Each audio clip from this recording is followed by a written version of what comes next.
On today's Pardon My Take, Blake Griffin. Blake Griffin and Stanford Steve, that's maybe the most powerful, strength-wise twofer that we've ever had on a Friday. It might be the heaviest duo of guests that we've ever had on the show. Yeah. Well, no, what about, didn't we have Kane and Mr. Portnoy on at the same time? I'm doing the math. So Kane is probably 400 pounds. Mr. Portnoy is 79. Buck 20. I think this is at least the girthiest combination. Yeah, strongest. Yeah. So awesome show with both those guys. Great interviews. Stanford Steve gives us picks. He gives us bracket tips. Blake Griffin, always great to catch up with him. We're going to do our Final Fours. We're going to talk a little NFL free agency. We have Firefest. It's March Madness. Everything is great. And we are brought to you by our friends at McCain Quick Cook Fries. The new McCain Potatoes Quick Cook Fries are a new fry innovation that allows you to cook fries in half the time of traditional McCain fries. So, if you're thinking, hey, I need to get more efficient with my time in life, well, guess what? Now you can with McCain Quick Cook Fries. You bake them in the oven for a healthier alternative. If you have an air fry machine, they're ready in 6 to 8 minutes. In the oven, they're ready in 10 minutes. Check the website where you can find McCain in a freezer aisle near you. They pair well with salsa, ketchup, melted cheese, ranch, or any of your other favorite dips. This is dipping season. March Madness is dipping season. McCain Quick Cook Fries means that you can spend more time in front of your TV and less time cooking in the kitchen. So make sure you check them out. McCain Quick Cook Fries. Great fun snack, appetizer, or side dish to share with friends and family. McCain Quick Cook Fries. Get it right now. Okay, let's go. Welcome to Pardon My Take, presented by McCain Quick Cook Fries. Go check out McCain Potatoes. McCain's new Quick Cook Fries are the best. Today is Friday, March 19th. This is Marsh.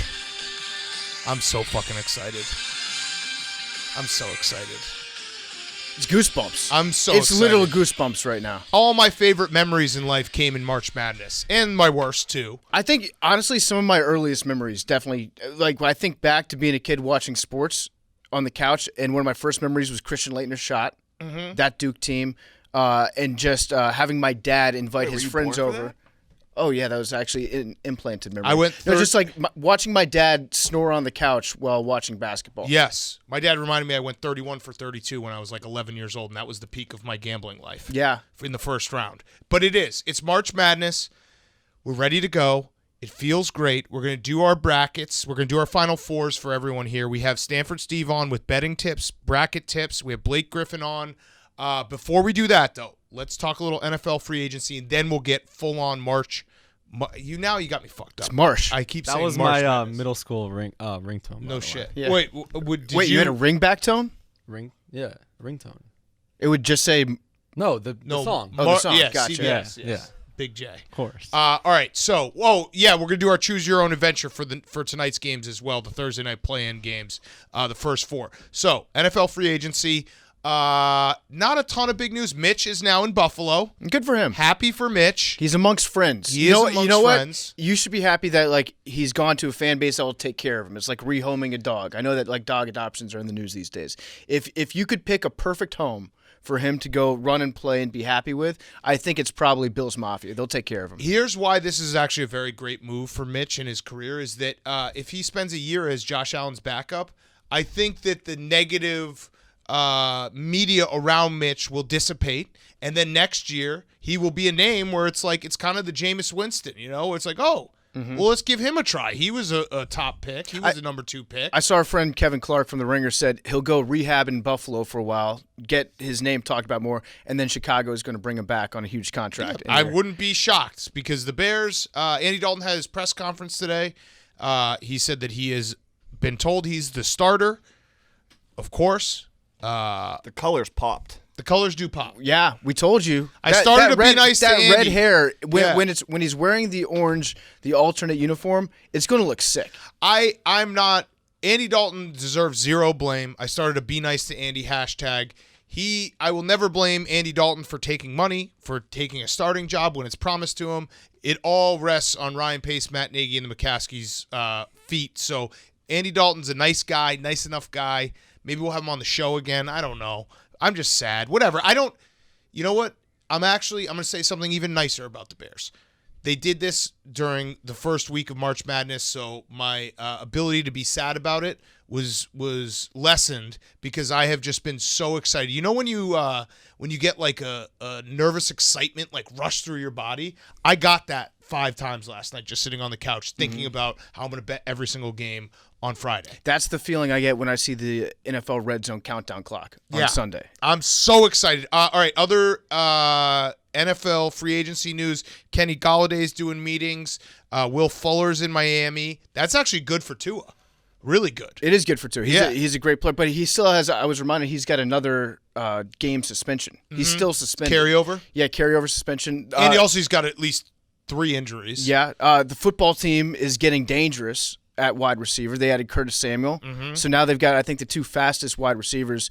Pro Football Focus said that they won the offseason net additions for their team so far. So that's another offseason title for us. Yep, that's Hang always the banner huge up. to win That's titles massive for us. in March. I did see Ryan Fitzpatrick give his intro statement to all the fans out there. He held the phone up right next to his face, and he ended it just by saying, "Let's go football team."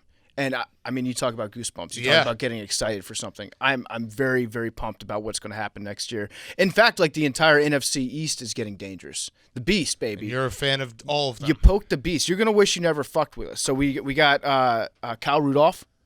He's on the Giants now. Dak, I can't take it serious. Obviously, when you root for Dak. an entire division. Obviously, Dak, and then Nick Sirianni. So big names being added to every single name in the division. Glennon? Mike Glennon, yeah. Long neck Glennon. You know what the NFC Beast is? We're Joaquin Phoenix's Joker. You guys all laughed at us. You all made fun of us last year. Now we're about to just flip out and shoot everybody.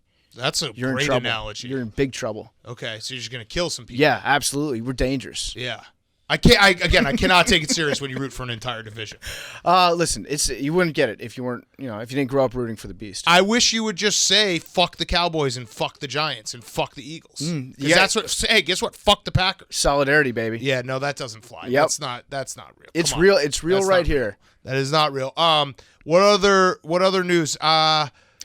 Big news on the media front. What? So ESPN is getting the NFL Sunday. It looks like they're going to make a play for the Sunday ticket, in which case they would get the red zone. In which case, do they back up the truck for Andrew Siciliano? No. You know that there's a part. I'm going to say 2 words. Mike Greenberg. You know that there's a part of Greeny who's like, I could do this. Scott Hansen should back up the truck for Scott Hansen. Hire him. So Jake, explain this to us. What's happening right now? So it just broke 15 minutes ago. I'm still diving into it. Oh, okay. But it looks like dive in. Let's actually watch you dive in. Okay. I'd like to see that live. Okay. Amazon is now going to be a bigger player, it looks like. Okay. They're going to be the exclusive home of Thursday Night Football. That's only going to be on Twitch. They're I don't think that's going to be broadcast. I could be wrong, but I believe I saw something that's they're not even going to broadcast it on TV. I love that we are just doing the same thing as TV now. I can't believe no one is making a big stink about the fact that cord cutting, I can cut all my costs. Now you just have to buy all of the streaming services, which is exactly what cable was. Yeah. All the channels. So I also saw that ESPN, in their highly touted package that they're getting exclusive streaming rights to 1 international game per year. Mm-hmm. And then also they get to simulcast the Monday Night Football. And they can flex. Monday Night Football flex is enormous. But can someone in big TV be like, hey, the streaming services are just doing TV? Mm-hmm. Now I have Amazon Prime, I have Hulu, I have Netflix, I have Disney Plus, and then you look at it all and you're like, wait, I just have a cable package. Well, be careful what you wish for on that account, because if it all combines into one, it's going to be Jeff Bezos running everything. It's just crazy. He's going to be the CEO of the internet, and then you're just going to have to pay him directly every time. I pay $10 a month for Peacock because I want to watch The Office when I eat dinner. Yep. That's it. I don't watch anything else on there. I watch Florio. I shudder to think what my monthly bill looks like in terms of new additions that I've made and subscriptions just over the course of quarantine. Yes. Probably 50. I got something new. I got HBO Go or whatever they're calling it now just for Yellowstone. Yeah, you got to get Max, you got to get Go, you got Showtime. It's fucking what, Hank? I think that's how you watch it online. Whoa.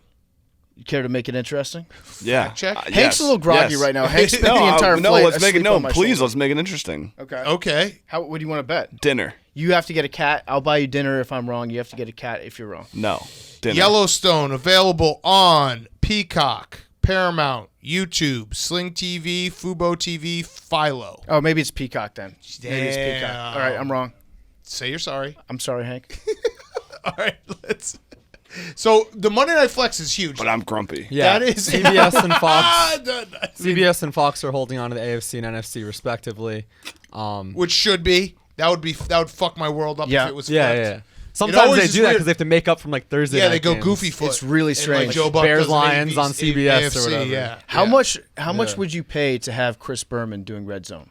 $300,000, $400,000? Infinity dollars. Oh, But it's different because Grumpy Hank is saying no. the Boomers, he has Maybe time to 20 think years about ago. It. Yeah, Red but- Zone's live, so you can't really think about I the just want one-liners. to. What it comes down to is I just want like a live stream on Chris Berman all the time.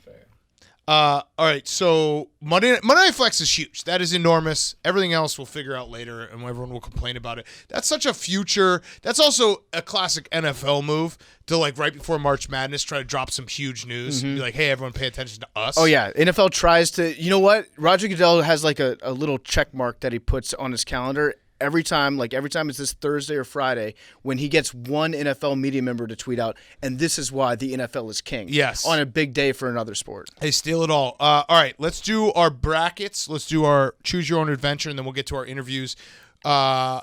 We're brought to you by GoPuff. GoPuff delivers all your daily needs so fast that it's almost confusing, from food and drinks to cleaning supplies and home needs. We're down 24/7 to show up with a bag of stuff you want. How do you do it? Well, GoPuff actually stores 2,500 plus products in a local facility. So when you order, your stuff comes directly from GoPuff to you. Hence, order in seconds, delivered in minutes. And because we're delivering straight to you, we never have surge pricing. Delivery is always $195 no matter what. During the March tournament, GoPuff is giving everyone a chance to save even more money just by buying what they like on GoPuff. They created a bracket of their own and seeded products accordingly to popularity on the GoPuff mobile app. Whichever product sells more that day is deemed the winner and announced on their social plus website at the end of each day. The winning product is then put on promo the following day and progresses to the next round until the people's champion is crowned. Make sure to get in the game by heading to either gopuff.com/go or downloading the GoPuff mobile app today. If you use code PARDONMYTAKE, you get $25 off your first order. That's $25 off your first order. You can order everything on GoPuff directly to your door in minutes. Use code PARDONMYTAKE, all one word, for $25 off your first order when you download the GoPuff mobile app or go to gopuff.com/go. That's a great deal. We're giving you free $25 for getting stuff delivered to you. You don't want to get off the couch March Madness, so make sure you go download the GoPuff app and use that code PARDONMYTAKE for 25% off your $25 off your first order. Okay, choose your own adventure. Drake kicked the shit out of Wichita State. I like Killed that. them. UCLA. You know what? Izzo choked it away. Now I people. thought you said you were going to be on Izzo this year. I flipped it. I couldn't do it. You I couldn't tried. do it? It I wasn't tried. natural? It wasn't natural. I couldn't flip it. This is the game where Izzo chokes it away at the end. He mismanages something. He might even get ejected. He might get ejected in the second half. Okay. And our guy Mick Cronin demolishes him. People are asking, is Tom Izzo on the hot seat? Interesting. This is it is like weird having UCLA and Michigan State in the first four. Yeah. I'm going to take Michigan State and Drake. I don't know who's playing in the other games. Oh, maybe Appalachian State? Yeah, I'll throw App State and Norfolk State and Mount St. Mary's, Texas Southern. You gonna take Drake, PFT? I am actually taking Drake. Yeah? Yeah. What? That's kind of messed up. Imagine if I never met the Broskies. Drop your joke. Your What's my joke? The 11? No, I didn't have a joke. That's Oh. I was I thought telling you were saying Liam. in the car. You have the I Drake don't. joke. asked for a I cue don't up. have a joke. They're 11 What seed. are they? The 11 seed? Wow. Well, Drake should have no problem giving the shocker to an 11. Oh, year old. And you combined with Wichita State. I Drake? added that. Yeah, I added yeah, there we sprinkled that go. in on salt. I Nice. salt bayed that one. Nice. So we'll be very wrong. Do you want to predict tonight's games? I like Drake because they're getting their best player back, Tank Hemphill. It's a pretty cool name. That's a very cool name. Yeah. His name's Tank. So he should. Shin Kwan is his real name, but Tank. No, his name's Tank. I'm gonna forget that you said that. Yeah, his name's Tank Hemphill. Okay, and then January, February, Izzo. Ooh. I can't wait till we're wrong. and like the Wichita State wins by 1 million. I actually have Izzo as You well. hate Wichita State. I Last hate week. Wichita Yeah. State. Wichita State fucked me in the face last week. I've just heard so many people say that Wichita State shouldn't even be here. I've Correct. bought into that. Yes. But then you know what? They don't do anything good. They're all hearing all week long. They're still doing the press? No one wants you here. You shouldn't be here. They don't do anything good. Shit. Ted Lasso. Yes, that's true. Football. Yeah. They don't actually, you know what? They don't even have a football program. No, I know. I think they did that on purpose. Yeah, 1980s, 1990s, they just said we're going to concentrate on being a basketball school. Then they sucked at that. No, thank you. Then they got Ron Baker and Fred Van Vliet, and everything changed. All right, so let's talk about the bracket real quick. Let's go on the record. Final Fours. I'm going to bet every game, so that doesn't – I mean, that's kind of outside of the Final Four. PFT. Yes. Give me your Final Four. Okay, this is a lock. These are my Final Fours, PFT's locks of the century. Gonzaga. You want to actually do Elite Eight? And I mean, Final I prepared for a Final Four. Four. Okay, all right. That's true. That's a fair. lot of pressure. Yep, you're right. No, you're right. You know No, what? You're right. You know you're what? right. Big Cat. We're broadcasting professionals. Full We'll be able to disclosure, think on the PFT's fly. looking at an empty bracket. I don't want to burst your bubble. So but- am I. Yeah. All right. Oh, sorry, Hank. What are you looking at, Hank? You're looking at a bracket that a computer made for you? Oh, yeah. You randomized your bracket. No. You hit the random button. Absolutely And not. also, full disclosure, I'm looking at a bracket on a screen right now. So I like holding the bracket. I do better when I'm holding a paper bracket. So if my picks are wrong, it's because I'm looking at a computer right now. Right, It's not the right, same. right. So out of the West, or was that the I don't St. know. Elmo's West region? is. Oh, sorry. Yeah. Sh- Gonzaga's West. You screwed us. Yeah. With your bracket That was you n- gave us on Sunday. I will take the hit for it. Also, Yeah. Jake is Thank you. Jake is my teammate. Our team name is March Madness. Yeah. We're competing in Moron Madness on the Barstool Sports book, and it's going to be a great contest. But I'm a little bit worried about Jake because Jake is not nervous at all. This is his first time playing with live bullets, and he's not nervous. I'm He's excited. It's March. People are depending on you, tournament. Jake. Yeah, but you got to Feed their be. families. I hope I do them. I just hope I help them out. But like, Get I'm excited. You've Jake. never You want me to hit the experienced music combat again? before, Jake. Jake is like a guy Yeah. that's really good at See, Warzone, it makes me that's so signed up to excited. be in the Marines, and he's on a helicopter. He's like, I've done this hundreds of times This is the best. on Battle.net. This is the I best. just was listening to this on loop all morning. I used to like. Yeah, I used to do a lot of things. You were in about March to say you Madness. used to ejaculate. No, today. no. Okay. I brought a I think you were about to bracket say poster to a hotel and like would fill it out every game, like a giant bracket poster. that.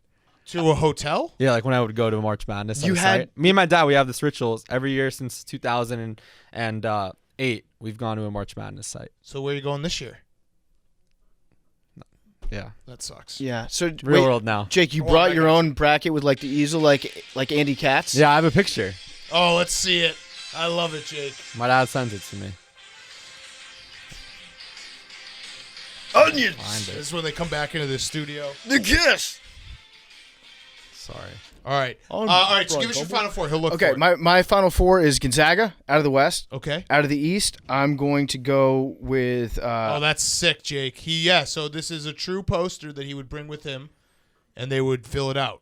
Love it. that is very cool. Favorite venue you went to see a game at? That's like a fathead. Jerry World Sweet 16 for Gators FGC Oh, and the I Trey Burke hate it. shot was cool. I hated Jerry World. Kansas, Michigan, Trey Yeah, Burke. I hated But Jerry just like World the for atmosphere. basketball. Yeah, the atmosphere is cool. But Okay. Tampa 08, four upsets. Okay. I'm all fucked up now. I'm out of my flow. Okay, sorry. All right, Gonzaga. let me reset. Gonzaga. Gonzaga. Mm-hmm. Then I'm going to go with Michigan. Yup. Then out of the South, I'm going to go with Virginia Tech. Just kidding. They suck. They're not going to win a game. They shouldn't even be here. Yup. Clip that. Use that, Virginia Tech. Yup. No, out of that region, I'm going to take Ohio State. Shit, I'm I gonna- thought you were going to go all ones. No, I I'm was going to excited. zag a little bit on that one. And then out of the Midwest, I'm going with Illinois. I love that is the most relatable bracket because it's we can't go all ones. So Oh, yeah. you go one non-one Yeah. and it's a two. Big Cat, if you don't think that I had all ones Yeah. in my Final Four, I'd be and like- I went back and I was like, which team do I not know as much about? And the answer to that question was Baylor. So I was like, yeah, Everyone. I'm not believing Baylor this year. And I also watched Ohio State play recently, and I really like their guard Walker. He's a fun player to watch. They just don't play defense. Yeah. But yeah, they it is funny I feel like if you polled the country, 95% of all brackets have 3 out of 4 1 seeds. Yep. And then 1, 2, or 3, and they're like, I got crazy. Oh, I'm a basic bitch when it comes to this bracket. No, I am too. All right, Hank. Kansas out of Yeah. the West. Yeah. Florida State out of the East. Yeah. the Illinois out of the Midwest, Okay. and Ohio State out of the South. Okay.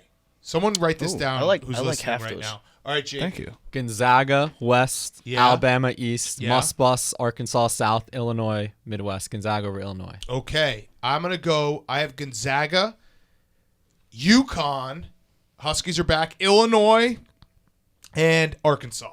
That's my final four. That one's the. So we've got and three guess the what? same. It's like our picks that we do on Fridays before an NFL Sunday. Who cares? We don't keep records. We just say them. And then if we happen to be right, someone will tweet us in 3 weeks and be like, look at us. We got it right. I'm thinking that the person who finishes last, the person who has the worst Final Four pick, should have to suffer some sort of punishment. Okay, well, let's see if Billy picks up because I want to see. There's no way he even knows that He's March drunk. Madness is happening right now. It's- No, he's not drunk. It's still St. Patrick's Nobody Day. hasn't texted us and love you guys yet today. That's true. So Billy, whenever he gets drunk, it could be like at 4:00 in the afternoon. He'll just text "love you guys," and that means he's drunk. He did that on St. Patrick's Day at 4:00.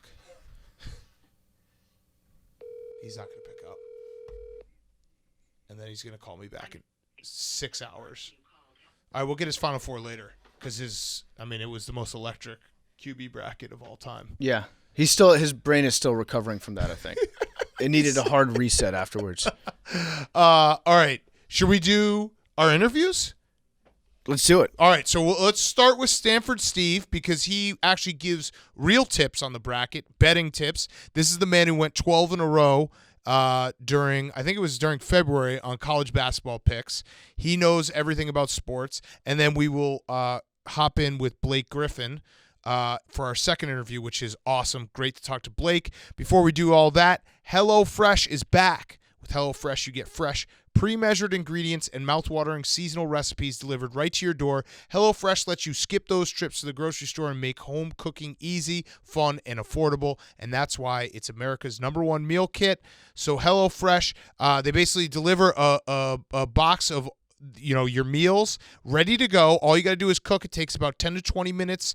It's 30 minutes or less, so 10 to 20 minutes to cook your meal. It's healthy. It's delicious. It's the best way, because I personally, dinner comes around, I'm like, oh, let's get takeout. No, HelloFresh is there in your refrigerator, ready for you to cook. It feels good to cook a home-cooked meal. It feels good to eat a home-cooked meal.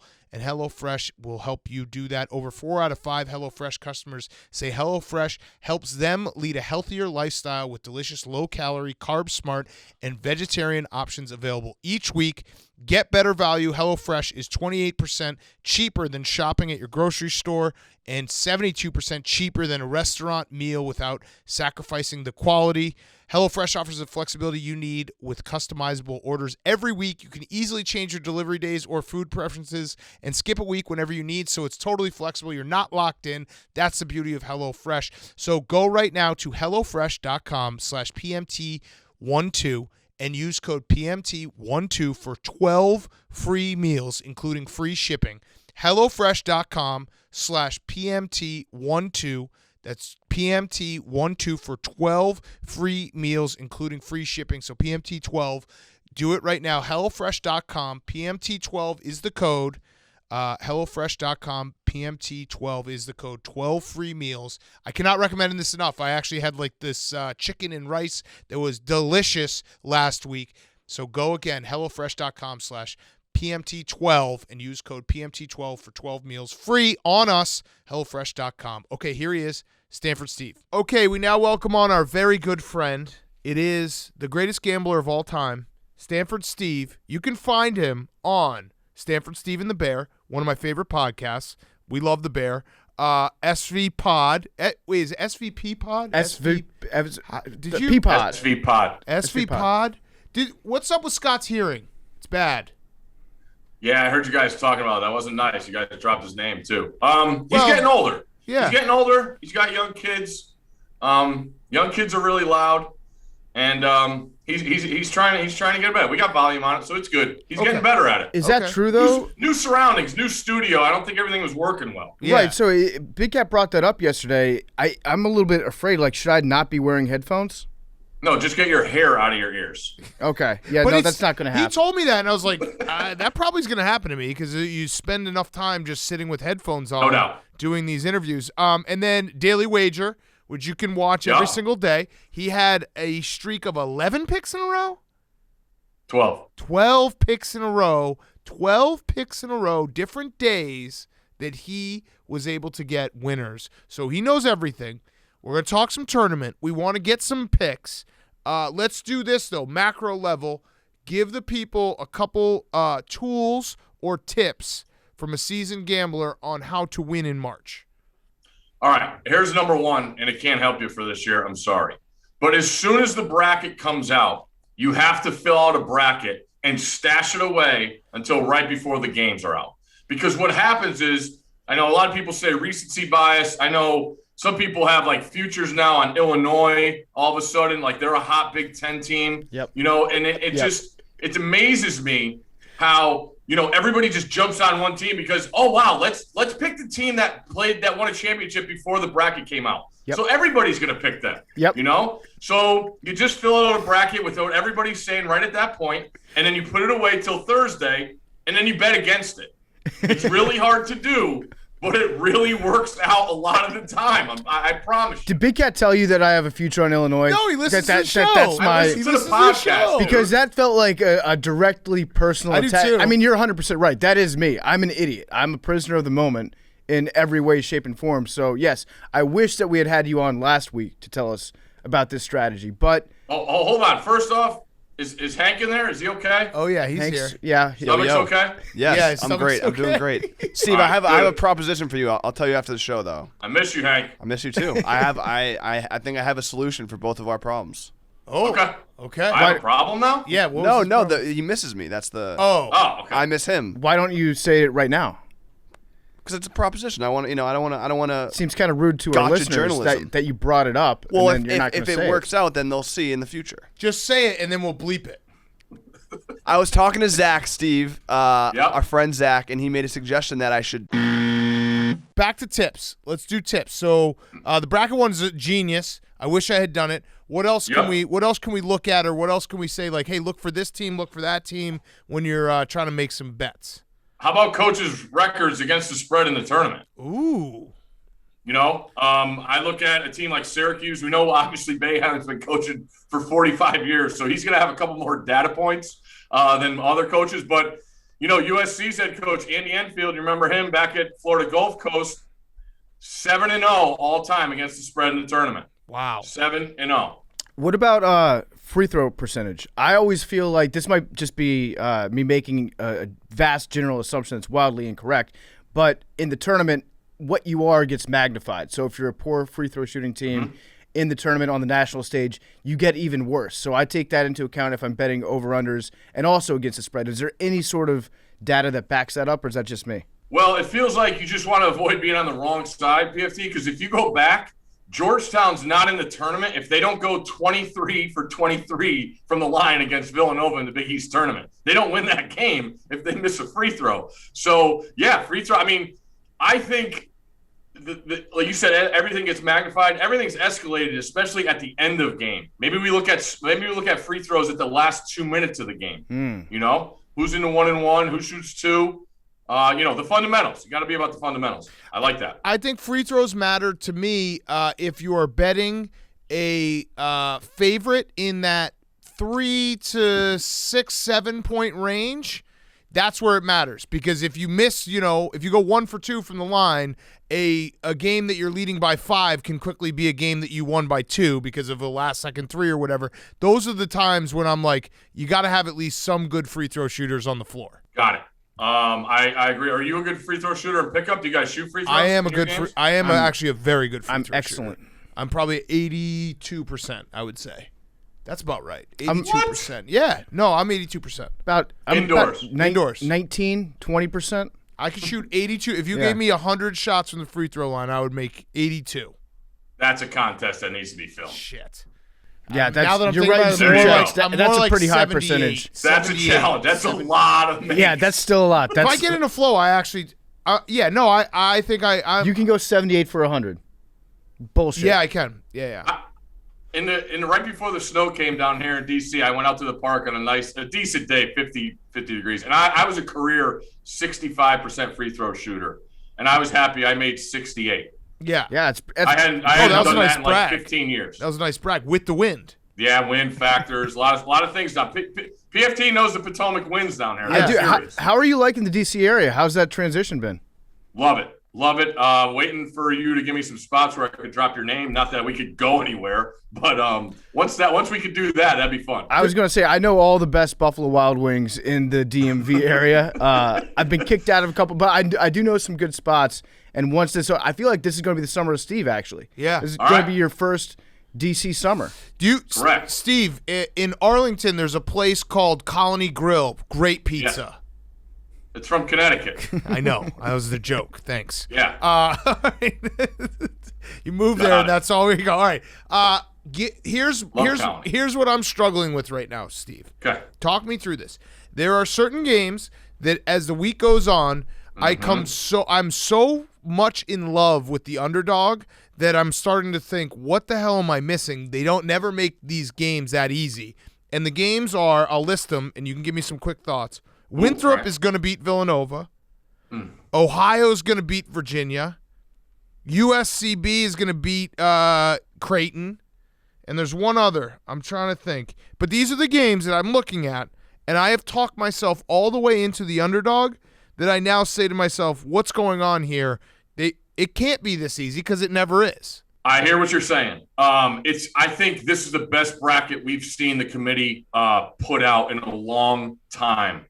Just because you only see one lower seed as a favorite, that's Rutgers, and that's a 1-point favorite. They're a 10 against Clemson. That's a 7.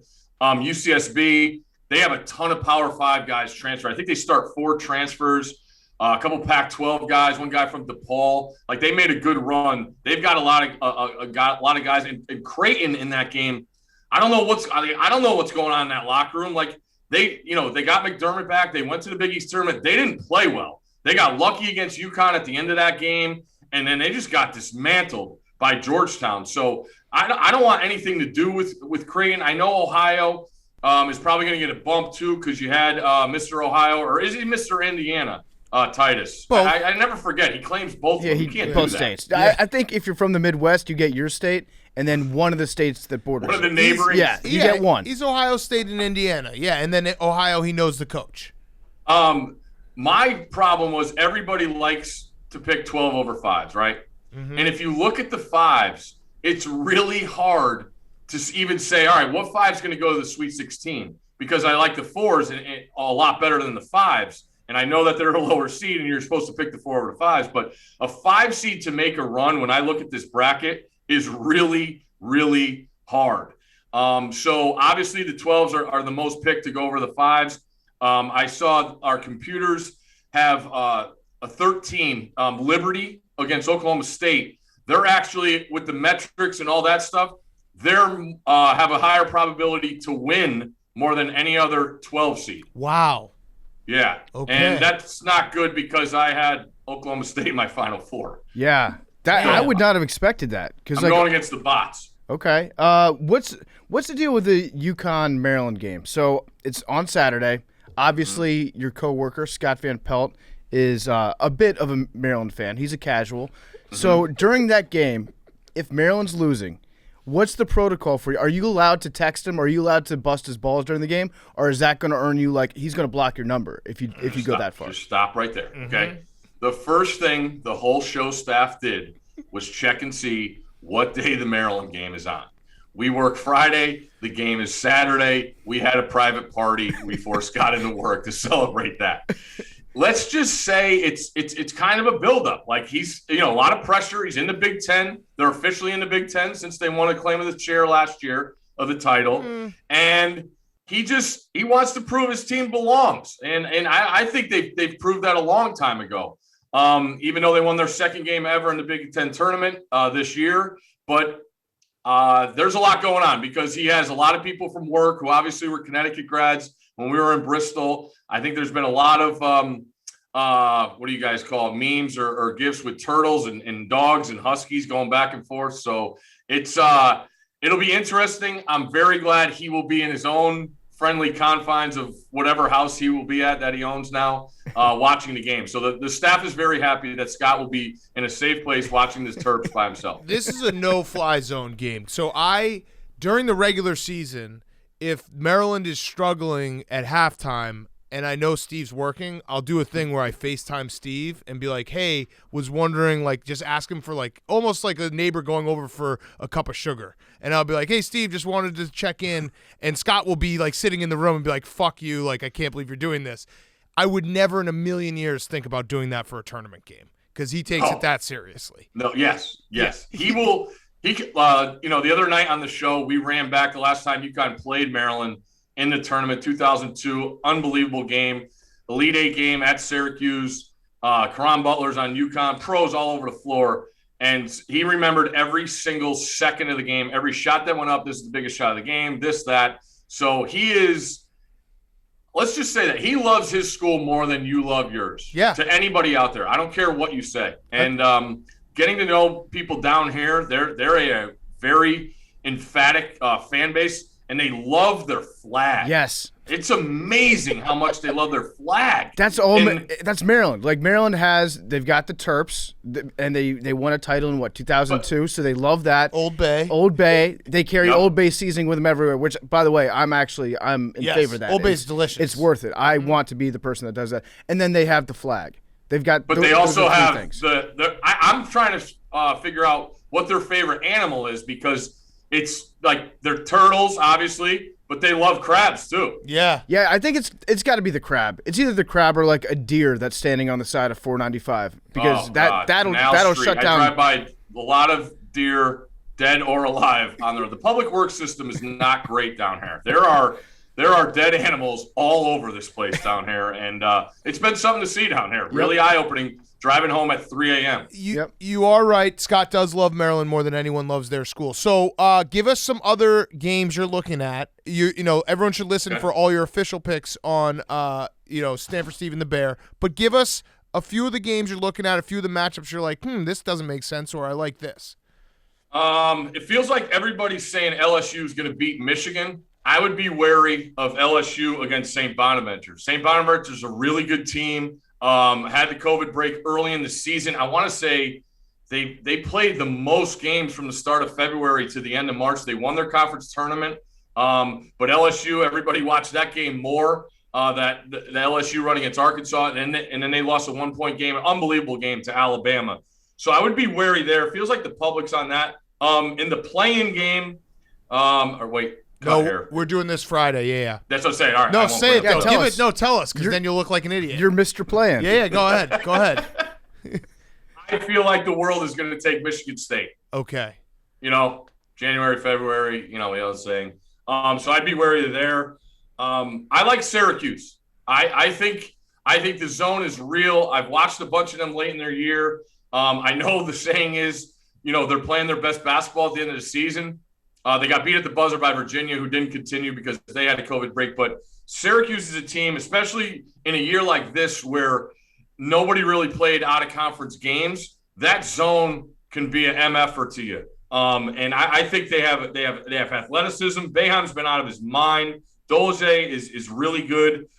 Them and matching up with West Virginia in the second round is a really, really interesting game. Brings back the old thoughts of Big East and Pittsnogle and stuff like that. Yeah. But Texas Tech is a team I look at against Utah State. I just love Chris Beard. The guy's won 8. He's won 8 tournament games in his 2 years at Texas Tech. 8. That's incredible. I think I'm also, if I'm Indiana, I drive the plane to Lubbock and don't leave the plane, let it leave until he gets on the plane. Keep him hostage. I agree. Yeah, Chris Beard, you should not let Chris Beard out of the state of Indiana. And this could be a public one, but I look at Arkansas. We know how much we all love the Must Bus. Yep. Colgate. We know the toothbrushes have been limited this year because of they've played 5 teams. 5 teams total. And I get it. It's not their fault. Everybody went crazy because they were really high in the net because they got Navy beat Georgetown, so that conference got a bump the way those computers work. Houston's the most fascinating team to me in the tournament because I think that conference is awful. Like, I don't think Wichita should have got in, but Houston, they're legit. It's just you can't tell how good they are playing against competition that wasn't, conferences when you look at like the Big 12 and the Big 10 and conferences like that. So Houston's really, there's believers out there that I think Scott has them actually in the Final Four. Whoa, damn. So I actually like Rutgers to beat them. I think Rutgers is a solid team. I think I have Rutgers in the Sweet 16. Yep. I'm just trying to look at some other things. I've talked myself all the way into Wisconsin beating UNC. I'm with you. Yeah, because I went. If you remember, Big Cat, 2017, I went on national TV. I had Wisconsin going to the Final Four. They beat Villanova in the second round. Yep. We went to Madison Square Garden. Yep. I took the picture of you outside the Garden. I still have it. I could post it if you want. Yep. And it was one of the most heartbreaking losses I've ever been a part of. I have never ever seen that. We saw the ball coming all the way down the court. You gotta stop the ball, Steve. Right in our face. Gotta stop the ball. We had a suite. We were hooked up. We were the it only was great. people in the arena being able to have cold libations that we like. Yep. It was Big Cat dabbed. Maybe got to the point where I think they told her like, "Hey man, keep those down. You guys are, you're rubbing it in to people." We were because it's a stupid NCAA I think rule. we were like pointing at people down in the crowd, and just pointing up at our beers, be like, look what we got. Yeah. You don't. And Big Cat he dabbed in sadness at the end. It was an unintentional dab. But just crumbled. Terrible. I'm so numb to it now too. 2015 was there are certain losses that you have in life. 2015 in Indianapolis, like a small part of me is just sitting in Lucas Oil, and I'll never get it back. Like that's never ever will I get it back. Now those two losses you were in person for, like those you're never gonna leave those feelings. Oh, I was in person for 2014 too. Oh, Kentucky at the buzzer, Final Four. Oh, I was there at that one. Yeah, we were. Hank and I. The worst part about that one, quick side story is we went with Burger King, and the Burger King CEO was like, "Hey, I have 2 seats on the floor. You guys can go sit there for the second half." And Hank and I were like, "Sick! This is awesome." Went down there. The shot literally happened like 5 feet in front of my face. I was like, "Why did I have to be sitting here? Why couldn't I have just been all the way up in the rafters? This is terrible." It's the one time I had like unreal seats. You're like the Mothman, but for Wisconsin basketball. Just every time you show up, bad stuff happens. No, I was at that Oregon game, which was one of the loudest games ever in Milwaukee. And the other Kentucky game. And the other Kentucky game, which was 38-0. Yeah. That was one of the best games ever. All right, so yeah, I do think they're going to win, though. As bad as they've been this year, I think that's like the one thing Wisconsin doesn't lose at is they will not let you beat them in transition, and that's what Roy Williams wants to do. I know you don't like Iowa. We could talk about them. I actually love the idea of Iowa being outside of the Big Ten here. I think Wisconsin falls in that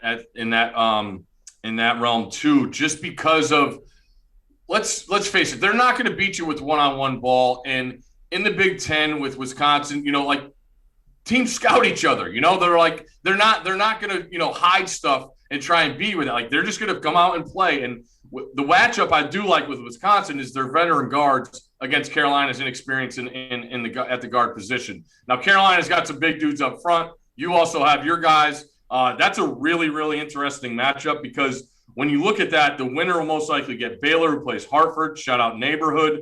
But Baylor, to me, I have them winning it, but they have the toughest road every round to me. Like they're playing a legit team in the second round. I think they're going to play Purdue in the Sweet 16. I think they're going to play Ohio State in the Elite 8. Like they're going to have to get it up every single round. Whereas a team like Gonzaga, we know that road's pretty easy. I have them playing Iowa in the Elite 8. And Michigan, I actually wanted to, because we have a foot expert on your show. Livers from Michigan, yes. PFT has a broken foot. Okay. And whenever I think of a broken foot, I think of the way you show the determination, still coming in to work every day and overcoming that, eventually leading to that tryout. Now, was that your kicking foot? It was worse. It was my plant foot. So the kicking foot's fine. You can just tape that up and go out there. It's a pain management issue. When it's a plant foot, that's where everything starts. Got it. Jack Dempsey just had half of a right foot. So it's really the one that touches the ground that makes the most difference. Liver's foot, I haven't watched enough Michigan to know the impact of him, but Mark Titus was saying yesterday that he's like, we make the analogy when you talk about like the Chiefs. Patrick Mahomes is the best player. The most important player on the Chiefs last year Mitchell Schwartz on the offense or Travis Kelce. You always take like that next guy, and it's always the tight end, by the way. It's usually the nose tackle or the tight end. The tight end, the blocking tight end. Tight ends are obviously the best athletes on the field, no matter what game you're watching. You're the most important part of the SV pod, I would say. But when it comes to Livers, Titus was talking about him like he's not the best player on Michigan, but he is the most important guy because he's the guy that's left open because all their better players are being guarded more closely. Is that real? And that's the problem is like you hear guys that have this injury, like they can run, but it actually hurts more to walk because you're putting more pressure on it. The problem is he's probably not going to practice, but he's going to play in the game. So how, fresh is he going to be? You said it. He's a very important player. So I look at, there's like 4 teams I could see winning the East bracket that Michigan is the 1 seed in. And that feels like a tough road for me. Tell me your Iowa point. So you do like Iowa. You know what? I'm going to put my hand up because I know I bashed them. I think it's one of those situations where I'm too close to it. You hate who you are sometimes, and I watched the Iowa team, and they're basically a Wisconsin team. Like the best version of a Wisconsin team is what Iowa is this year. So I think I just am self-loathing in that respect. You think though that them coming out of the Big Ten, they're going to have a lot easier time, and they're going to make a deep run? They're really good offensively, Dan. Yeah. Really, really good. And when I think of Wisconsin basketball, I think, all right, I'm going to bet the under. When I think of Iowa basketball, I think I'm going to take the over. I like those teams better. They can put the ball in the basket easier. Wieskamp's a pro. Bohannon's phenomenal. Garza's a man. Even though you don't like him, I love him. And they have other people. The McCaffreys are good, sound players. They got good guys off the bench. Toussaint's a good point guard that could change things up. Well, Iowa and Oregon is going to be a really, really big game. Yeah. In the second round, that I could easily see those teams, the winner of that, going to the Elite Eight. Because Dana Altman is like low key one of my favorite coaches. 18-9 career in the NCAA tournament against the spread. Incredible. He's every Pac-12 year they get better. Yeah. In Pac-12 play, and we did it out on Daily Wager. Shout out Mackenzie, our researcher. He was like 80-39 in his time at Oregon in February and March in Pac-12 play. That's crazy. That's against the spread. That's crazy. Nuts. Crazy. Nuts. Yeah. And that was a weird loss. I did have a tidbit for you guys to share, like at the water cooler, if you guys go to the water cooler. Yeah. Everybody talks about Alabama the last time they were at 2. Pitino beat them. That was the first time they were 2. They only been in number 2 only one other time. Do you know who beat them? Number 2 Alabama the only other time. I don't. Antonio Gates, Kent State. Oh, Maction, baby. The football player. Hell yeah. Correct. I want to give that to the football guys. I like that. Yeah. Yeah. Is there any chance in hell that Pitino wins? I don't think so. They could cover. The problem is Iona.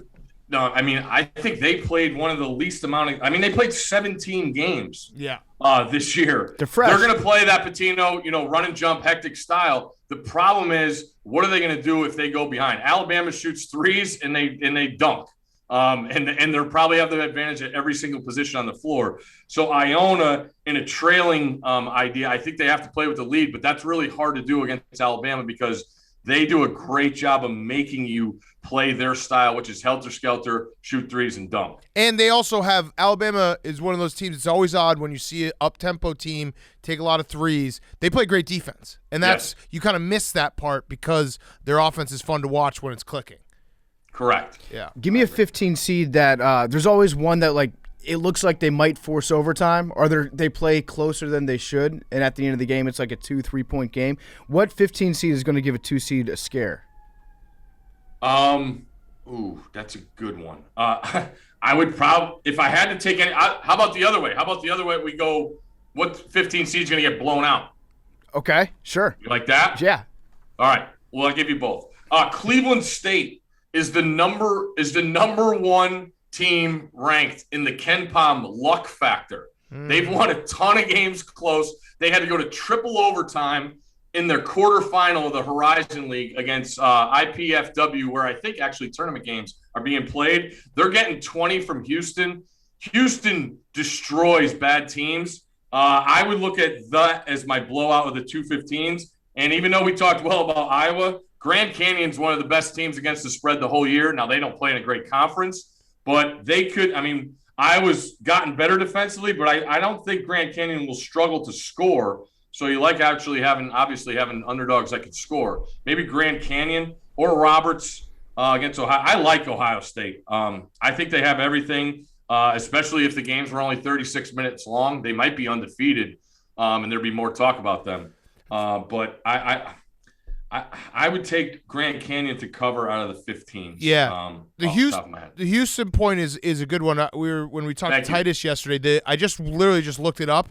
13 out of their 24 wins this year have been over 20 points. They destroy teams. When they want to kick your ass, they kick your ass. So I like that. They play a lot of guys too. Yeah, they're deep.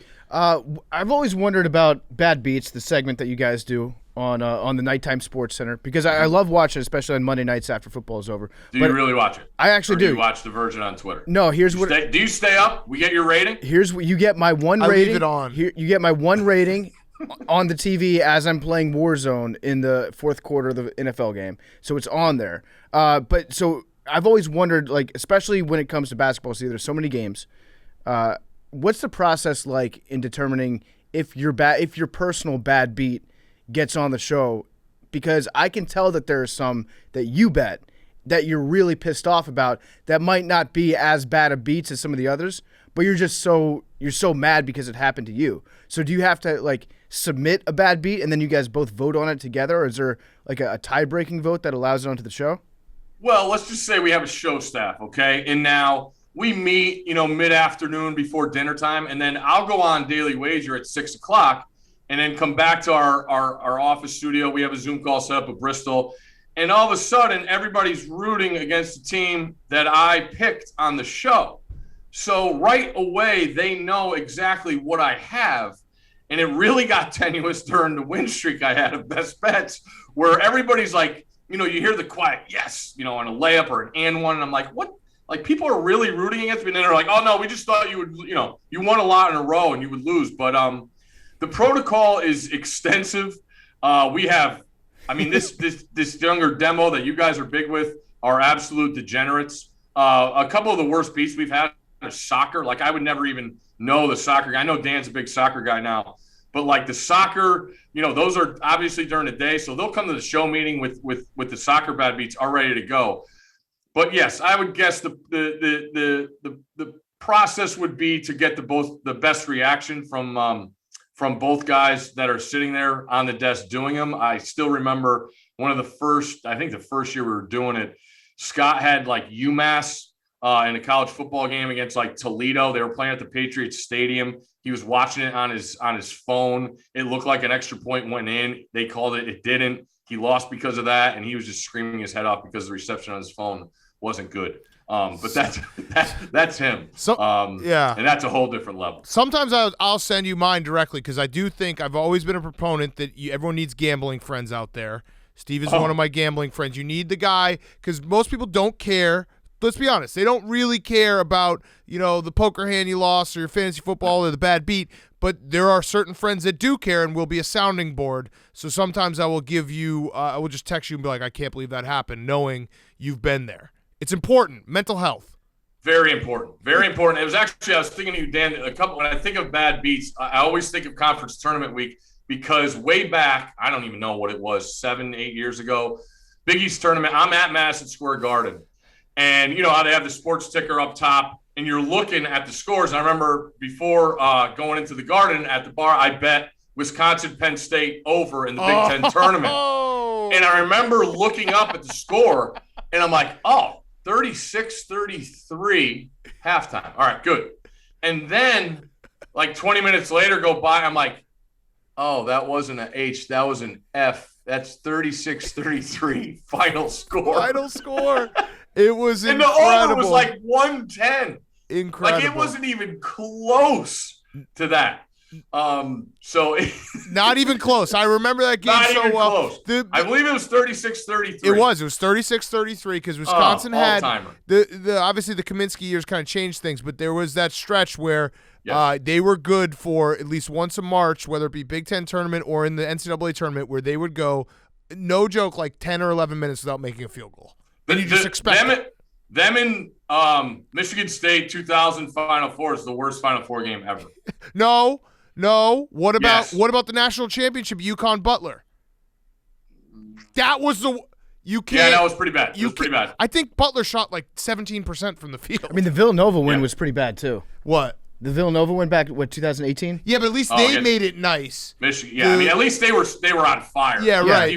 Dante. At least DiVincenzo made himself a lottery pick. That was Dante's Inferno. Where literally everybody on Twitter tweeted the same thing at the same time and thought that they were making an original joke. We also went to that. I also did. We that. also went to that game and bet Villanova, so we were very happy. Yeah, we were happy. That was a about lot that. of fun. It was actually a great game in retrospect. I'm gonna look it up right now. UConn. When am I going to see you guys at an event?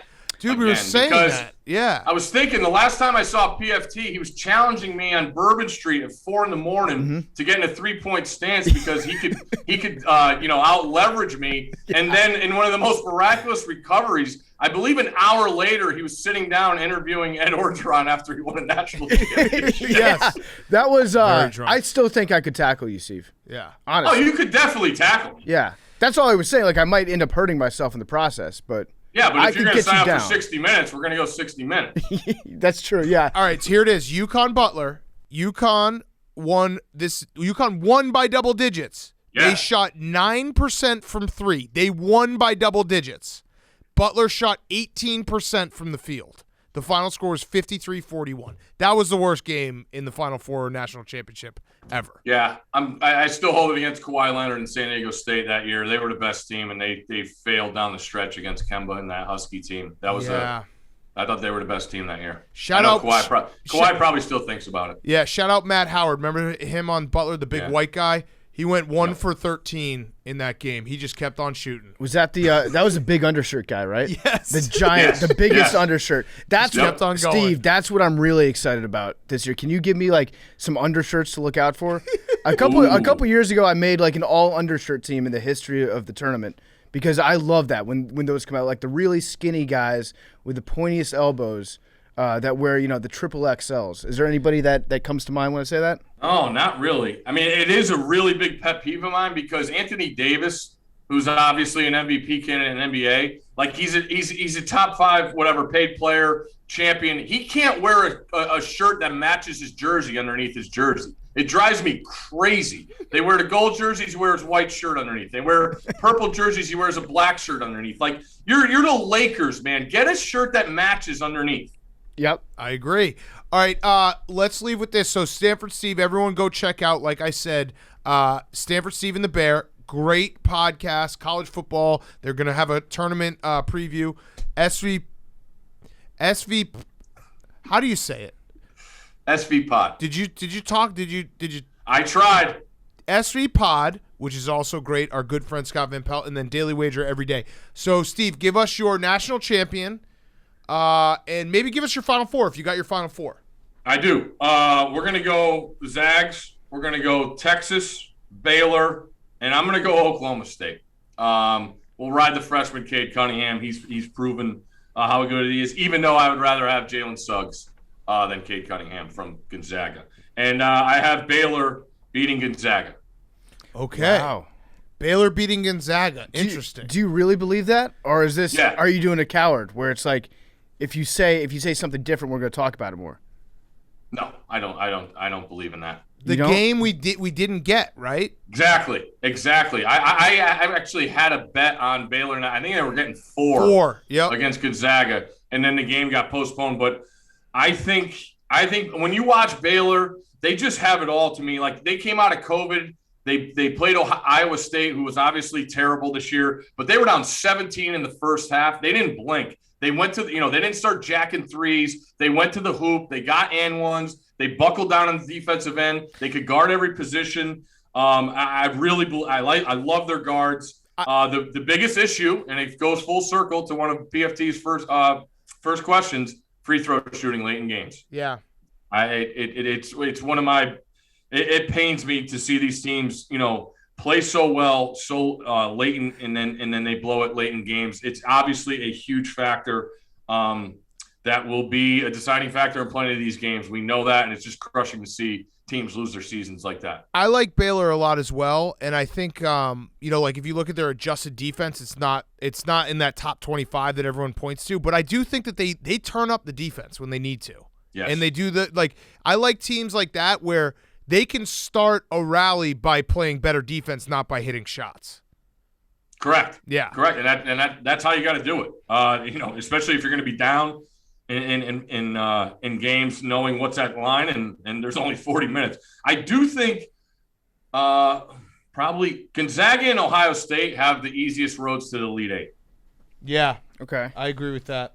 And I do have Syracuse in the Elite Eight. All right. Well, Steve, thank you so much. We appreciate it.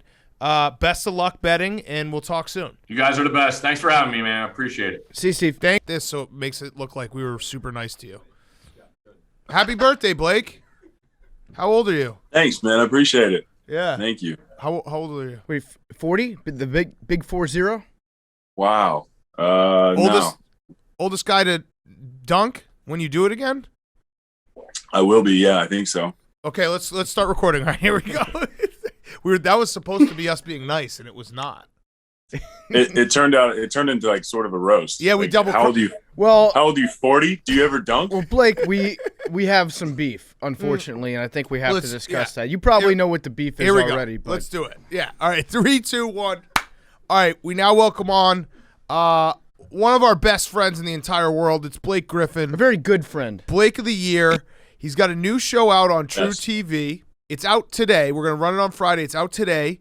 It's on True TV. You know where True TV is because you're watching March Madness.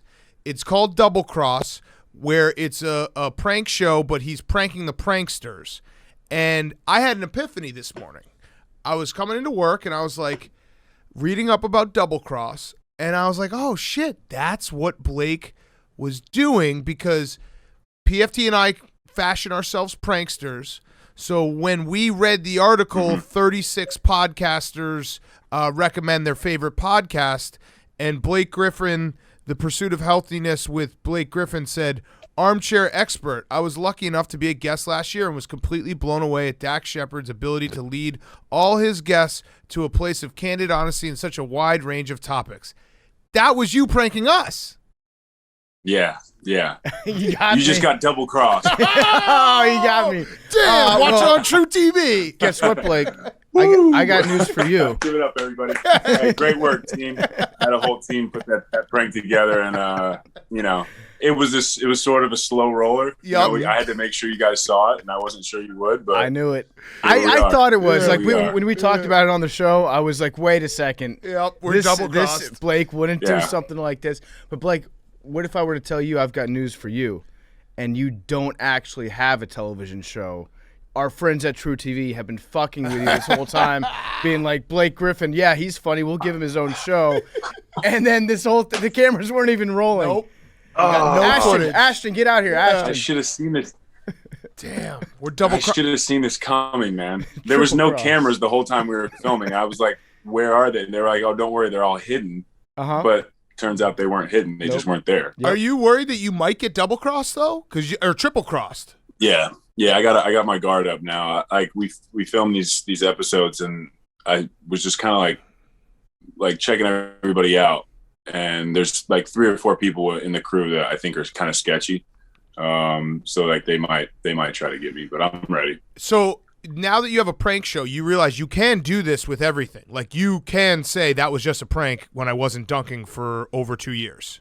I have been. My friend sent me a message after I posted something about double cross, and I was like, "Hey man, just so you know, like our whole friendship has been a prank. You just got double crossed," and I unfollowed him, blocked his number, everything. So Nice. I like that. I hope that was Yeah. Dax Shepard. Have you yeah, it was.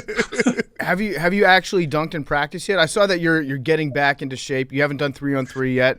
You haven't done any 5-on-5. From what I read, have you practiced dunking? You want some breaking news? Yes. Yeah. I have dunked and I have played 5-on-5. Okay. Whoa. Yeah. Okay. So in a philosophical level, I would assume it's better to have never dunked than dunk and lose all your abilities to dunk like you. Better to have never dunked than dunking. Like you know what it feels like to I mean- dunk, and you can't do it anymore. I've never dunked, Yeah. so I don't know what I'm missing out on. Yeah, I mean, beyond just that, I think just everyone everyone in general being like, "Oh, this guy hasn't dunked," and none of these people can probably dunk is probably worse. Yeah. Because it's people making fun of me for doing something they've never done. Right, but that's kind of like, It's like I side with the fan on that Yeah, one. like the comment section on YouPorn where it's like, this guy's got tiny dick. Yeah, this guy lasted only 10 minutes. Which in theory is sort of being double crossed. Oh, Yeah. true. Okay, well, we only have dunk questions, by the way. That's fine. So you're in Brooklyn now. Congratulations. But I am. when you were in Detroit, did you reach out to Jared Goff and give him any tips about moving from L.A., the bright lights, up to the windy city, Detroit? I did. I actually Big Cat put us on a group text, and I just said, "Hey man, like let me know." You know, at the time I was still in Detroit. Let me know if you need any help navigating, you know, the Motor City. And then we had a laugh about how Big Cat is sort of the common denominator between us, you know, being friends and then also getting traded to Detroit. From LA to Detroit. Yeah. Which I think our friendship has run its course after this episode. I would say so. I'd say this is pretty much it. This is the final double cross. Now that we live like, you know, a mile from each other. Yeah. I think it's time. When do you think, realistically, like I want to give you space, so I'm not trying to be like a hovering friend, like, hey, Blake, hang out with us, but when do you think realistically you, me, PFT, James Harden, Kyrie, and Durant will go out to dinner?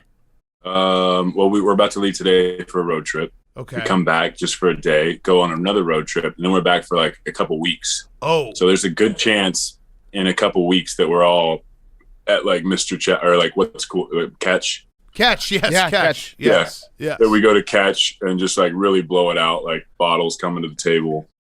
Done. All that. So I'll text those guys and see what they want to do. I like that. I got this app. I think it's called Resi, so I can get reservations on it. It tells me like when big tables okay. are coming available, so let me know. I'll handle like all the logistics, all the boring stuff you guys don't want to do. Yeah, make sure notifications are on. We want to get a good table. For sure. Yeah. I saw that there was like a little bit of a scrap with your team and the Knicks. How soon? Huh? Well, that was more so. You talking about Julius Randle? Yeah. He was mad at the ref. It wasn't really our team. The ref. He was going after the ref at the end of the game. But you guys kind of stood up for the ref in that case because you're like, hey, he's essentially a member of our team tonight because he's the reason why we won. Yeah. So you kind of had to get the refs back. How quickly into a tenure with a brand new team do you feel like you're ready to fight for your teammates, or at least ready to get out on the court and start barking at people? I mean, I'm ready now. I was ready. I took the first game just to it's like you're a new kid at school. You want to kind of settle in.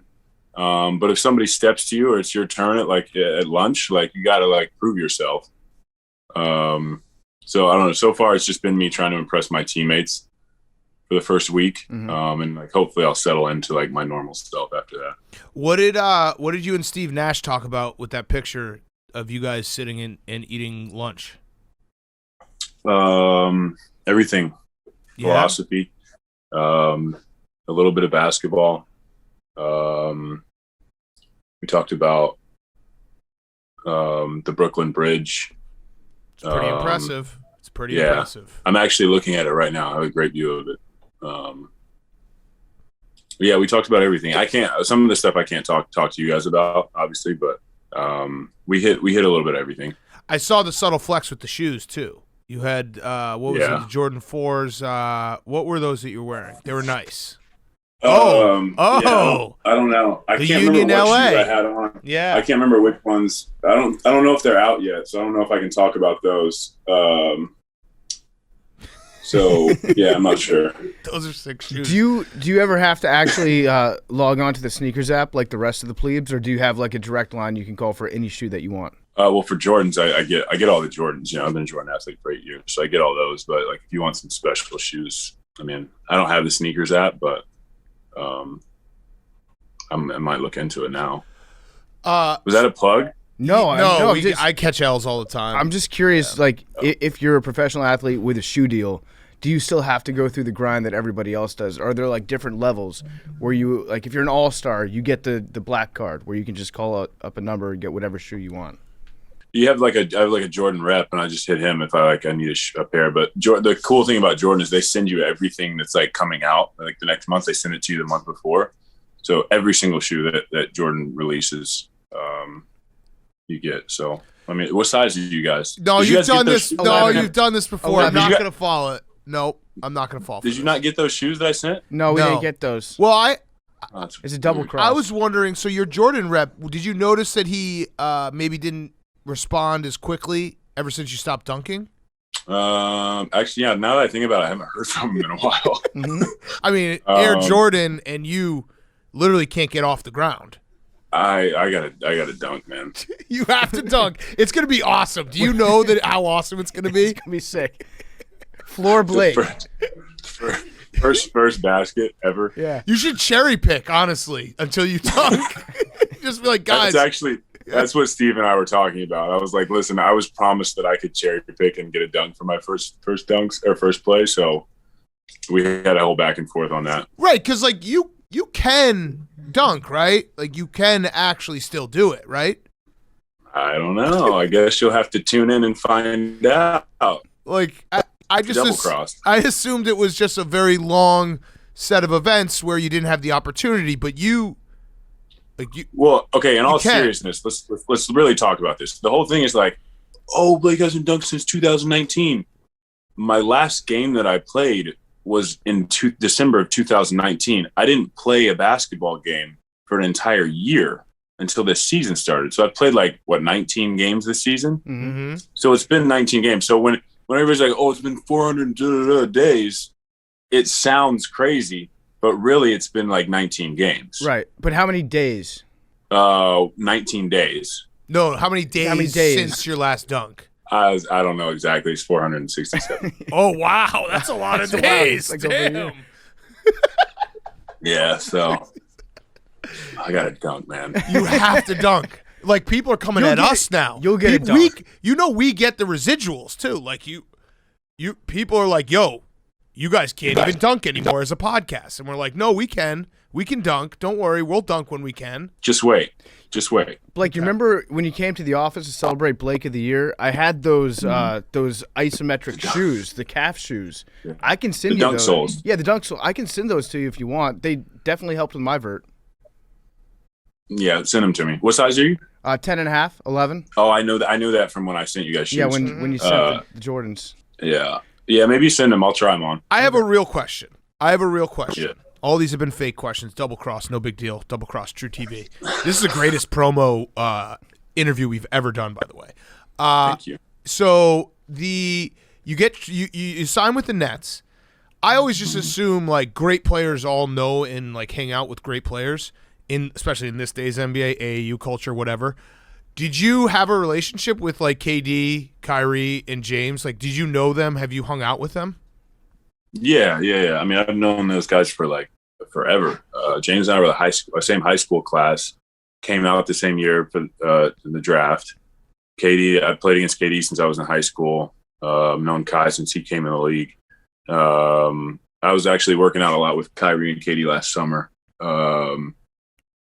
Because they didn't go to the bubble, so we were working out in LA together for a while. So yeah, I've obviously known DeAndre forever, right? So I've known guys a long time. And then from a basketball perspective, I would assume you coming in, they have established team.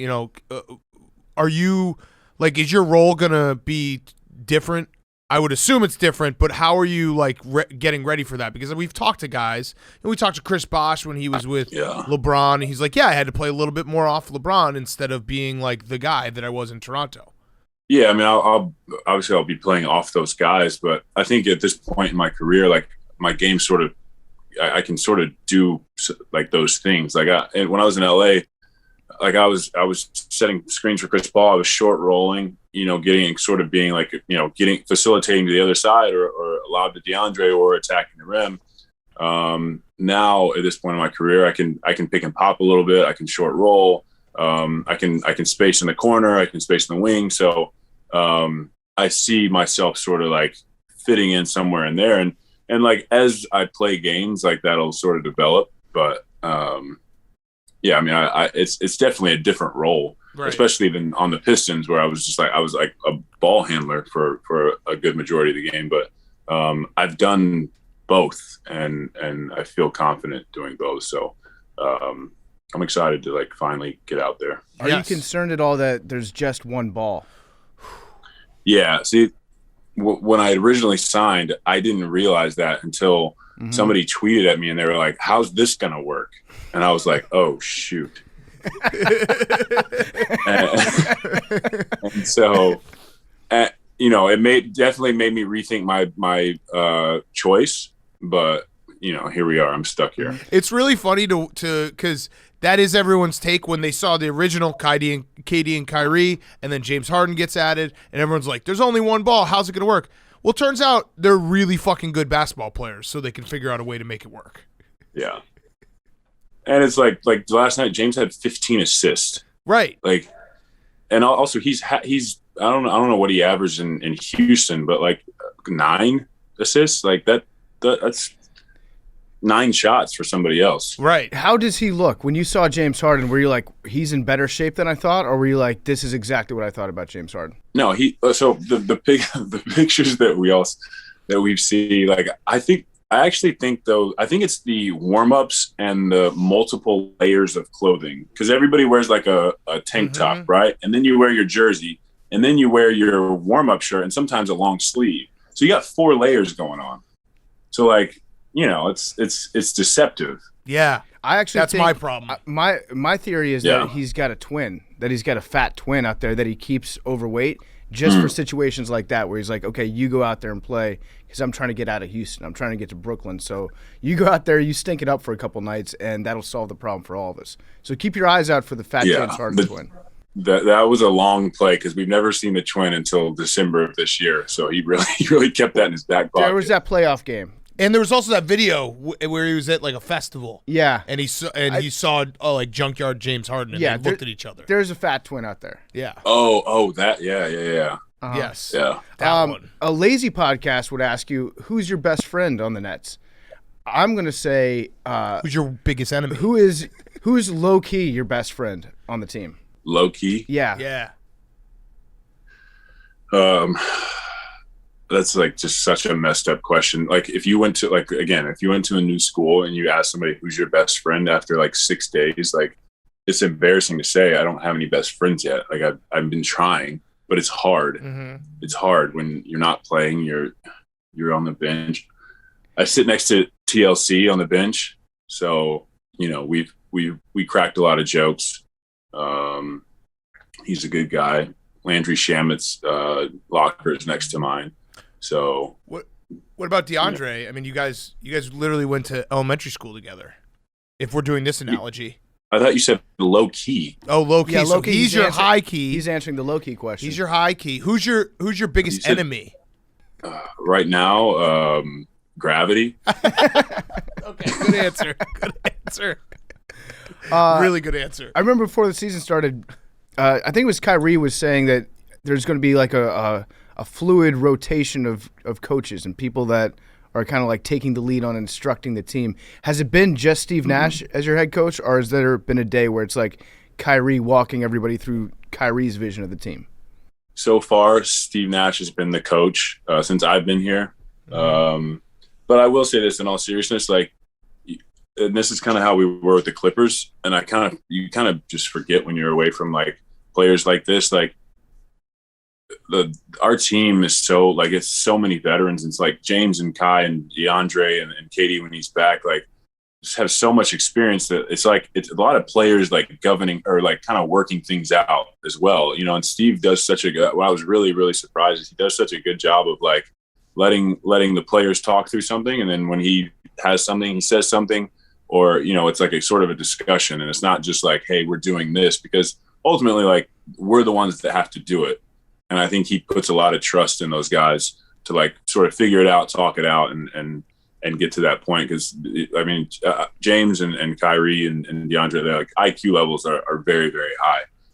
So there's a lot of like player like discussions on this team, and that's kind of how it was with the Clippers as well. It probably helps too that Steve was such a great player for so long because he understands what it's like to be a veteran in the league. My last question, because I know you got to run, and we appreciate True TV Double Cross. Tune in today. We're running this Friday. Tune in today. My last question for you was: did Chris Paul call you about maybe coming to the Suns as a free agent?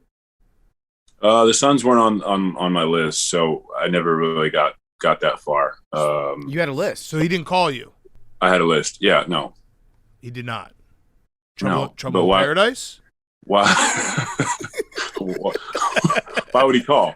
I don't know. Why not? I was just thinking. Now that I think about it, like, yeah, wow. He should have called. Wait, give us your list, because Messed up. this will get it. We'll get a headline from this. Give us the list. I will tell you some of the teams. I really liked Boston.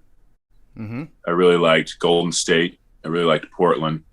There was a few other teams, but I had like a lot of like it was a tough decision. But ultimately I had to do what was best for me, and I think like my ability to get a dunk. Mm-hmm. And for the podcast, and for Right. Part of My Take. Yes. And for the podcast, and for our friendship, honestly. Yeah. We talked. Dan and I talked, and he offered me to stay at his apartment. Yeah, you can. With him and his family. So that was a big thing too. Yeah, it's a free pad. Yeah. I'm actually shocked that you didn't have the Suns on your list after the bubble shenanigans last year. That would have been like number one for most guys out there, I think. Yeah, the West is tough, man. The West is like, I don't know. I just didn't. Not a fan of hotel parties. I did tell you, and I'll say it because I'm gonna hold you to it. I did tell you, like, not to make this about myself, you coming to Brooklyn, but my son's nanny is a huge Nets fan, and she was asking if I could get tickets because she knows I work in sports, and now I can. So thank you for that. I appreciate you doing that, and we'll take 2 tickets for every game for the rest of the season, and signed jerseys. I can offer you 2 tickets for 1 game every 3 home games. Oh, That's and signed not jersey. Would it be really awkward? I was thinking if I said, "Hey Blake, if I buy the jersey, can you go around the locker room on your first day and get everyone to sign it for me?" Yeah. Hey, what's up, man? Thanks. Excited to be here. Can you get this for me?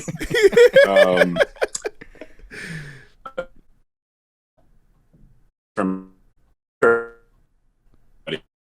Oh wait, You're dropping out. That's for everybody. Then you cut out 1 sec. Say that last line can you hear again. me? Yeah, wait, hold on. Stop moving. If you want a signed jersey, then it's only going to be 2 tickets once a month. That's probably the signed jerseys. That's a tough. That's Okay. probably as get. much as we'll go anyway. Fair. So we'll take that. Yes. Also, Yes. are you going to do a crossover Wow. with Impractical Jokers?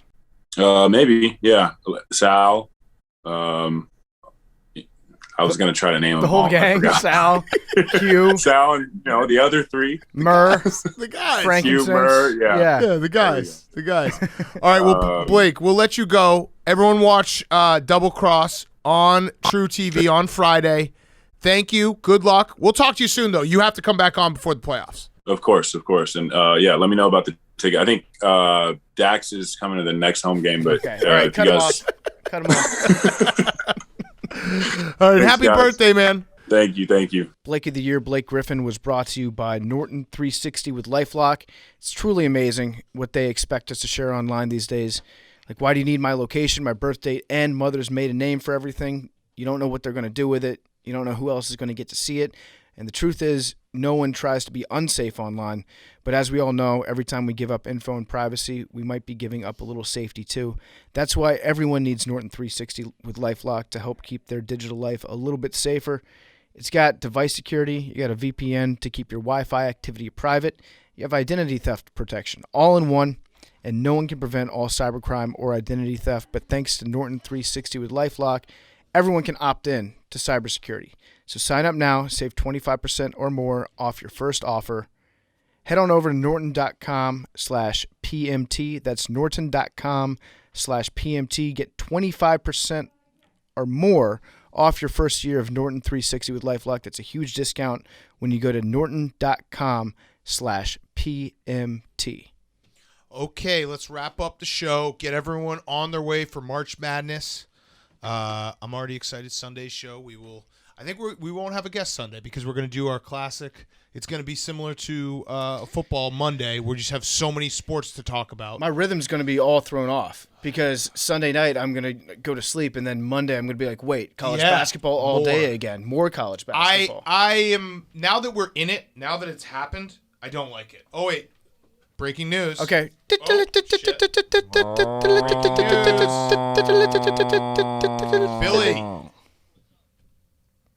Billy, we need your final four. We're logging them all into the Pardon My Take archives. Gonzaga. Okay. Michigan. Okay. Texas Tech. Okay. And let me think. He's going to say Illinois. Iowa can't be in the Final Four, right? Because of Michigan. Well, you can if you want to. They're your Final Four, and it would be your Gonzaga. Final Four. All right, It's so not possible. no, so that's good though. Iowa, Gonzaga, Texas Tech, and Michigan. No, but Michigan would have to play Iowa. No, Michigan's not in the same bracket as Iowa. I'm not Yeah, lying. it's not. It's I am Gonzaga. not lying. All right. So who's in your Billy's- finals? Is it Gonzaga and Iowa in the finals?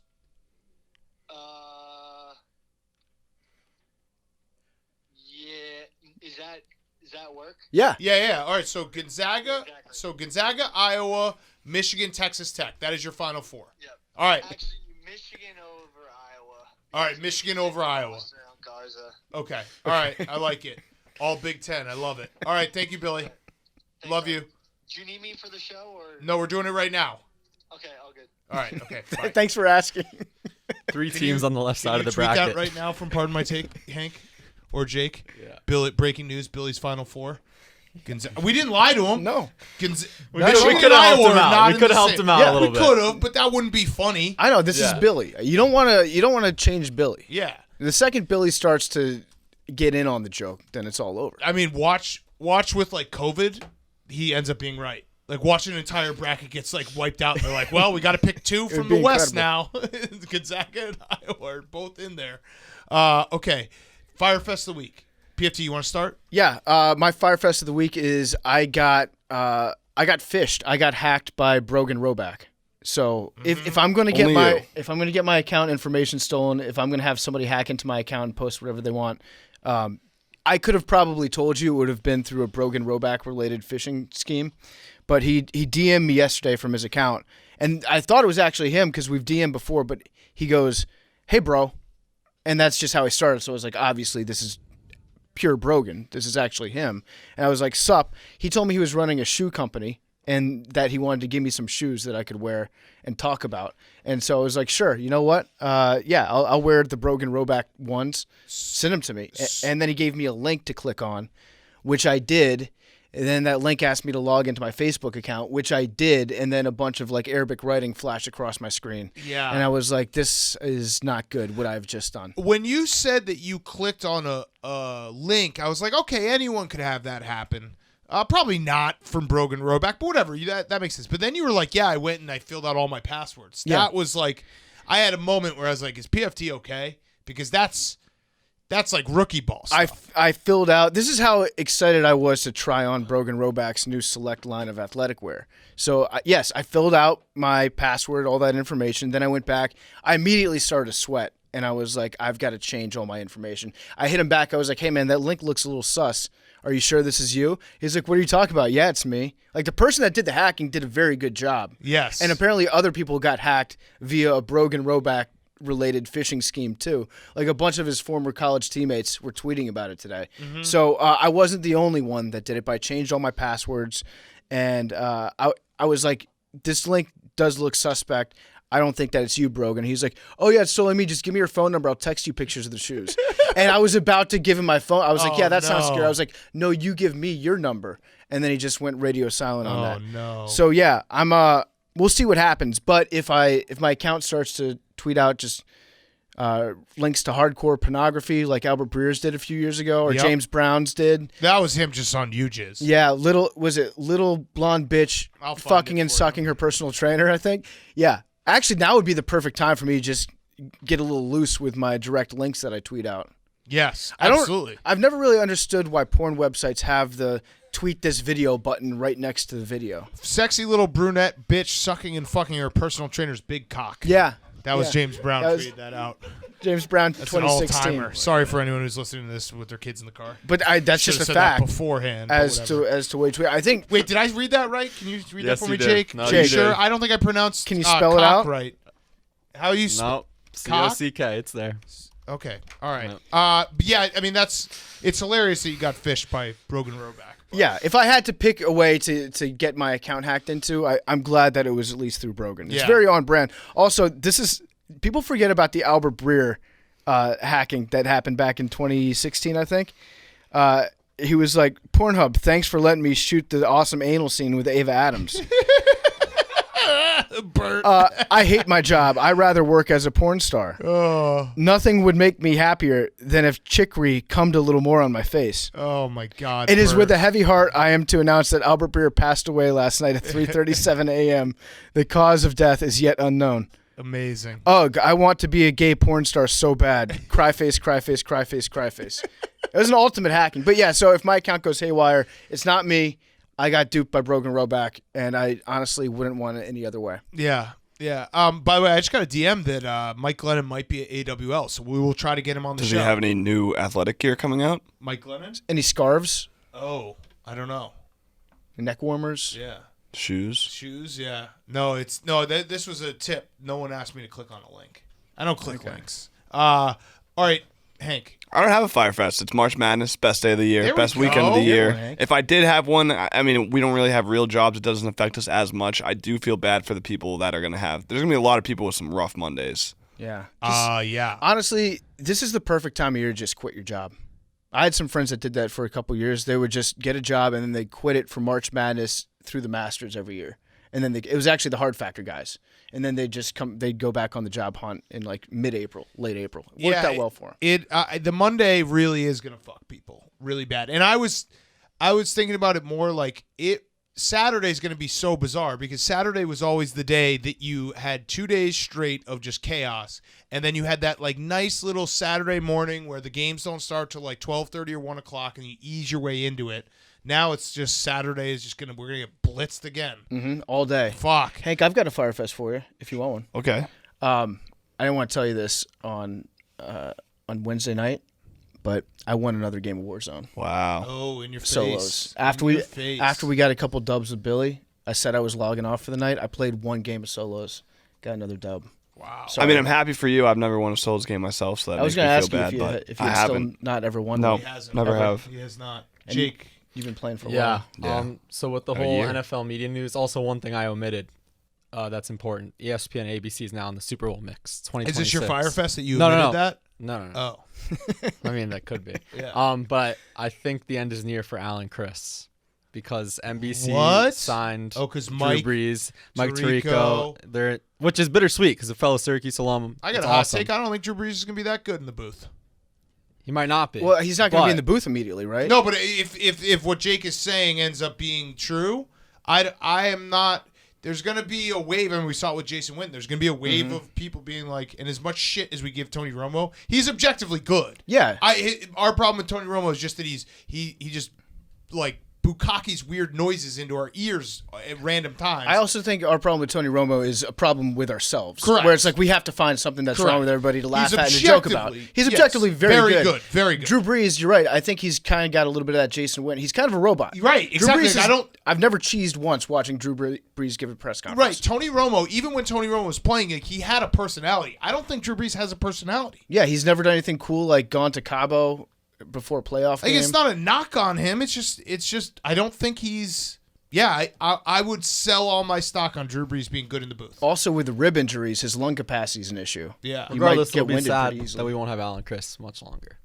I don't even know who that is. Al Michaels, and Chris Collinsworth. Oh, I thought you were saying Alan Chris. I did say like Alan. like I thought one he was saying name. Alan Chris. And I was pretending to be like, yeah, it's going to be tough to get over. He was That a actually real is pros, bro. very like Ruth Chris. bad of you to not do the last names too.